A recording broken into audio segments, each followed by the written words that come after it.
5.7, the last one in Chapter 5, and we're only going to do part of it. So, big ideas so far.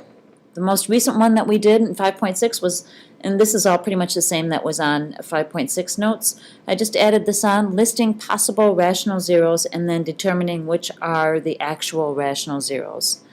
So in 5.7, we're going to talk a little bit more about basically the fundamental theorem of algebra that says that the degree of the polynomial tells you how many solutions, and solutions can also be called roots or zeros, there will be for that polynomial. So, how many roots? So here's a function of degree 3. Since that's a 3, it means that there's 3 roots. This is a degree 4. That means that there's 4 roots. So all you have to do is look at the degree. Guess what? The roots, solutions, or zeros could be real or complex numbers. And this is where the new thing comes in for 5.7. Remember, complex numbers are those numbers with the I in it, the imaginary numbers. And if there are 4 solutions, this is another little guess what though. If there are 4 solutions, 3 of them could be the same numbers. So for example, you could have the solutions x equals -1, 4, 4, and 4. Okay. Up here, let me just write out some examples of what complex numbers look like, just as a reminder. You could have plus or minus 2i. Okay, that's an imaginary number. When you add in something like this, 2 minus 3i, a real number and an imaginary number, it becomes a complex number. 2 plus 3i is its conjugate. So these two are complex, these are imaginary. And you might get solutions like that, which you really can't see on the graph. The rational ones are the ones that cross the x-axis. These you really can't see where they're at, but they are a root of the function. So let's just do a little refresher. The solutions for this particular polynomial are -5, -2i, and 2i. We didn't come up with those, I'm just telling you that's what they are. Which of these solutions are the real solutions? Well, -5 is the real solution, and the imaginary solutions are -2i and 2i. Okay. What's the degree of this polynomial? It's the highest exponent, which is 3. What's the leading coefficient? It's the number in front of the variable with the biggest exponent, and that is 1. What's the end behavior? I want you to remember that if this is an odd degree, okay, with a positive leading coefficient, it's going to look something like this, the graph is. With the positive leading coefficient, it's going to end up going up. So I want you to remember here. So if you had an x-axis here, you could say, all right, as x approaches more negative, or negative infinity, as x approaches negative infinity on this end, f of x also approaches negative infinity. Then let's describe this end behavior. As x gets more and more positive, or approaches positive infinity, f of x, or y, the output, also gets more and more positive. All right, so that's end behavior. Now, imaginary and complex solutions and irrational solutions will also pair with their conjugate as a solution. So there's 2 things going on here. First of all, I wanted to remind you, what does I squared equal? And it equals -1, in case you don't remember. Also, when you get something like this, the square root of -1 is equal to I. So remember that as well. And what this statement is saying is imaginary or complex solutions and irrational solutions will always or also pair with their conjugate as a solution. So let's say you get this as a solution, always you will have its conjugate as a solution as well. Let's say you get this as a solution when you're solving. You will always get its conjugate as a solution as well. So this is imaginary, this is complex. Let's say you get this as a solution. That's an irrational number, because the square root of 2 is irrational. you will always get its conjugate as a solution as well. And of course, they could always be written like this. You don't have to write them separately. So this is all kind of an introduction of what you're going to be doing. Okay, so we're going to be finding the roots again, and we may end up with some irrational or complex numbers as roots this time. And I just kind of wanted to review all of these things right here before we jump in and do a problem. All right, so turn it over, and let's do a problem. Just one, not so bad. Find all the zeros of this polynomial function. So we're going to tie in what we've learned in this chapter so far. First of all, I want you to consider the fact that the leading coefficient is positive and the degree is 4. So just as a refresher, with a positive leading coefficient and a degree of 4, it's going to be something like this. I'm not sure what it's going to look like, but I know that's what the graph is going to be, sort of. And since it has a degree of 4, I should end up with 4 solutions.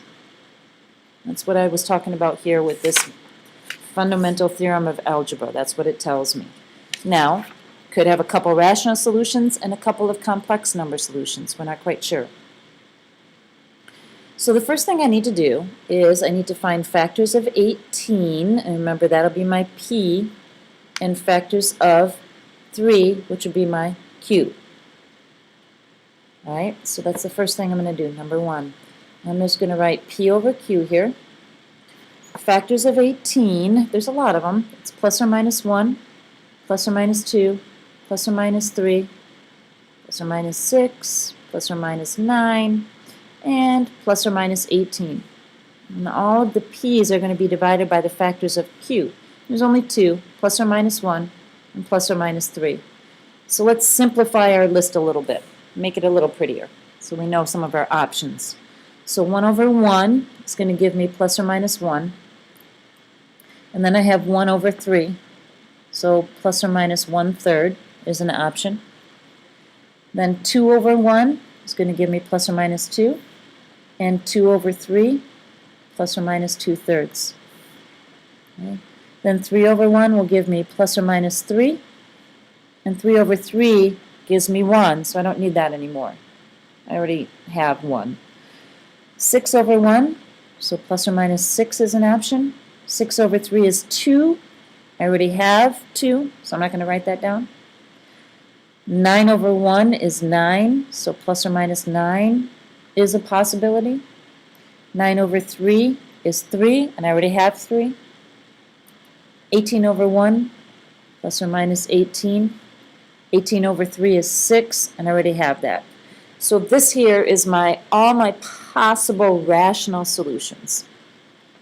So step 2 is I'm going to go to my graphing calculator, and I'm going to just kind of try and find that 2 of them at least that are solutions.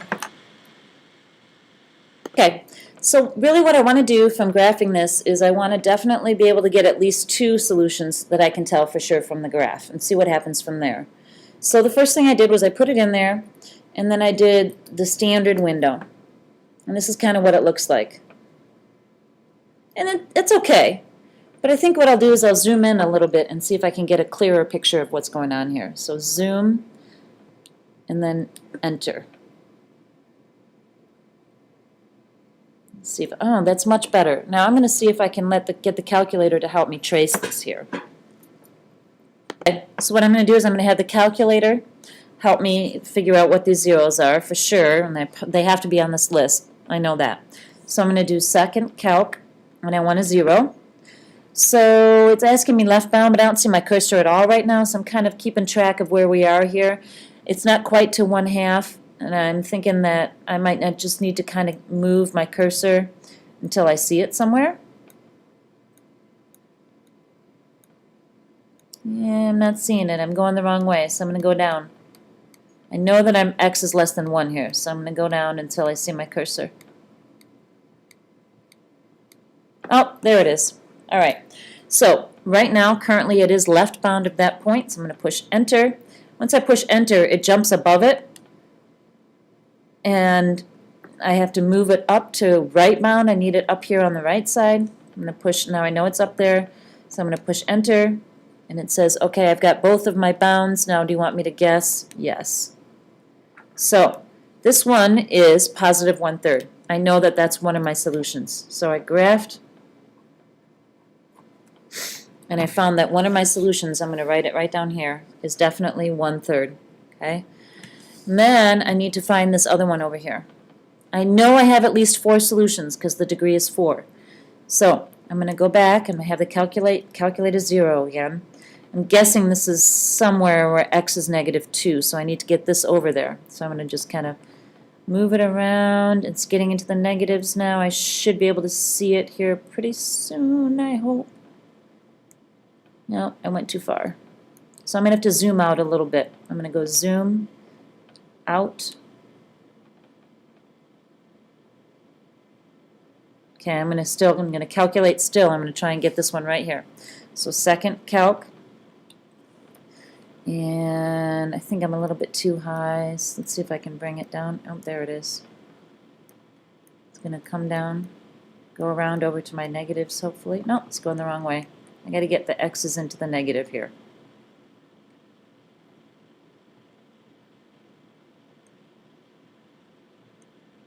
No, still not right. I wasn't getting it the cursor to show up in the right spot, so I went out to a standard window by pushing zoom 6. Sometimes I always just kind of go back to that and see if I can figure out exactly what's going on. So I still need this exact point right in here. So I'm going to do second calc, 0. I know it's somewhere in the -2 area, so I need my x to be around there right now. It's not in the right spot. Let's see if I can get it up to where I need it to be. Should be able to see the cursor. Oh, there's the cursor right there. Now, it's not to the left of my point. I need to move it up above it. And I know I can't see it right now, but I know it's above it right now, so I'm going to push enter. I've got the left side of it with the arrow there. Then I'm going to go to the right, and now it's down here, and I know it's to the right of it, so I'm going to push enter. It's got what it needs right now. It's going to guess the 0 at that point, so I push enter, and the 0 is -2. Okay, so now I know for sure that I have 2 rational solutions, and I'm going to use those with synthetic division to get my other solutions. So I'm just going to start with -2 because I feel like it's easier to work with. The other thing you might want to begin to think about is the fact that you're not seeing anything else on this graph, which might mean that your other 2 solutions are complex. All right, so just kind of think about that. We'll see what happens when we do the math. So I'm going to bring down the coefficients, 3, 5, 25, 45, and -18, and do synthetic division. And then -2 times -1 is 2. That's 27. -54, -9, +18, and I get 0. Yes, that's what I want. Of course, we already determined that -2 was a solution.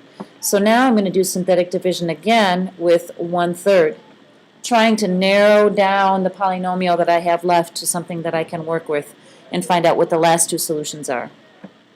So bring down to 3. 3 times 1 is 3, divided by 3 is 1. This is 0. 0 times 1/3 is 0. This is 27. 27 times 1 is 27. Divided by 3 is 9. That becomes 0. That's what I want. Yes, that's what I want. Now, I have left a little polynomial here that I think I can work with to find out the remaining solutions. So, I'm going to write down these 2 in factored form, x minus 1/3 and x plus 2. Now I'm going to write what I have left here, which is 3x squared, there's no middle term, plus 27, and set that all equal to 0, because I want to solve for the remaining x here. So, notice you can pull a 3 out of here. So I'm going to do that. I'm going to divide everything by 3. Bring that out front. I'm going to bring the 3 way out here and just write my factors over. And I have left here x squared plus 9 all equal to 0. Now, I'm going to solve for x here. If I set this factor equal to 0 by itself, I can use the square root method to solve for x. Subtract 9, subtract 9. X squared equals negative 9. Obviously, I don't want x squared, so I'm going to take the square root. Oh, would you look at that? We have a square root of a negative number, but we can work with that. We know that that's the same thing as the square root of 9 times negative 1. I can take the square root of 9, which is plus or minus 3, and the square root of negative 1, if you remember, is I. Right? So now I have my last two solutions. They are plus or minus 3i.